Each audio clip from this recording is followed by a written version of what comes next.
Bonjour à tous, le dernier point de Demain nous appartient. Notre actualité du jour portera sur Demain nous appartient.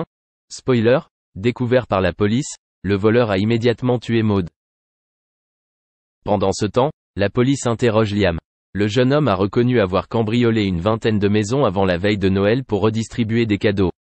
Pour lui, c'est avant tout un geste social.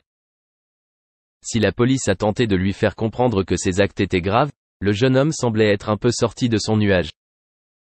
Lorsque Soraya, Kenza Saïb Couton, rejoint sa défense, il comprend qu'il pourrait écoper d'une lourde peine même si son casier judiciaire est vierge. De plus, il est également soupçonné d'avoir agressé Philippine, Patricia Thibault. Mais concernant cette vérité, le jeune homme a franchement tout nié. Il a assuré qu'il et Y était pour rien. Cependant, les Philippines l'ont clairement identifié grâce à son comportement au poste de police. Un adolescent a assuré plus tard que Liam se trouvait bien à la patinoire au moment de l'incident. De retour chez elle, la femme d'affaires a déploré que le véritable auteur de son agression n'ait pas été retrouvé. Alors que Liam rentrait libre chez lui, Maud, Sixtine Dutheil, a été menacée par un autre homme déguisé en Père Noël et armé. Lorsque la police est venue le menacer et l'arrêter, il a été immédiatement arrêté. Le voleur a tiré sur Maud par derrière, la faisant tomber par terre. De retour à Sète pour quelques jours, Judith, Alice Varela, rencontre Jordan, Maxime l'élu. Elle lui annonce qu'elle s'installera définitivement à Los Angeles. Le garçon reconnaît l'agression et dissipe le malentendu. Il n'est pas en couple avec Violette, Salomé Benita. Merci d'avoir regardé et à la prochaine vidéo. N'oubliez pas de vous abonner à notre chaîne. En attendant, dites-nous ce que vous en pensez dans la section commentaires ci-dessous.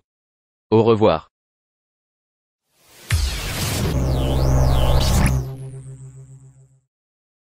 Capucine Nanève a mis ses fans dans tous leurs états.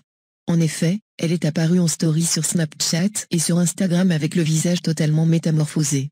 L'ancienne chroniqueuse de TPMP a voulu avertir ses fans, « Je n'ai pas pu résister à faire de la chirurgie », déclarait-elle. Affirmant que le cap de la trentaine avait été plus important qu'elle ne le pensait. Les internautes sont depuis complètement scotchés par ses propos. Sur les réseaux sociaux, Capucine Nanève est très active. Proche de ses fans, il ne se passe pas plus de quelques heures sans qu'elle leur donne des nouvelles. Sur Snapchat ou sur Instagram, la jeune femme se montre très présente. Et ses abonnés sont toujours au rendez-vous pour l'accompagner. Dans ses joies comme dans ses peines d'ailleurs. En effet, Capucine Nanève avait récemment été témoin d'une scène bouleversante. Un homme avait ouvert le feu devant le bureau de poste dans lequel elle se trouvait pour déposer des colis à expédier. 2 personnes ont été atteintes par les coups de feu de l'agresseur, parti en scooter pour s'enfuir dans Paris. Une personne est décédée sur le coup et l'autre était transférée en soins intensifs de toute urgence. La jeune femme était totalement sous le choc et ses fans l'aidaient à se remettre de ses émotions. Environ 15 jours plus tard, Capucine Nanève fêtait ses 30 ans. Et là encore, la jeune femme a fait en sorte de partager son quotidien avec ses abonnés. Même si elle n'a pas pu faire la fête entourée des gens qu'elle aime, pandémie oblige, elle se réjouissait tout de même de ce jour si particulier.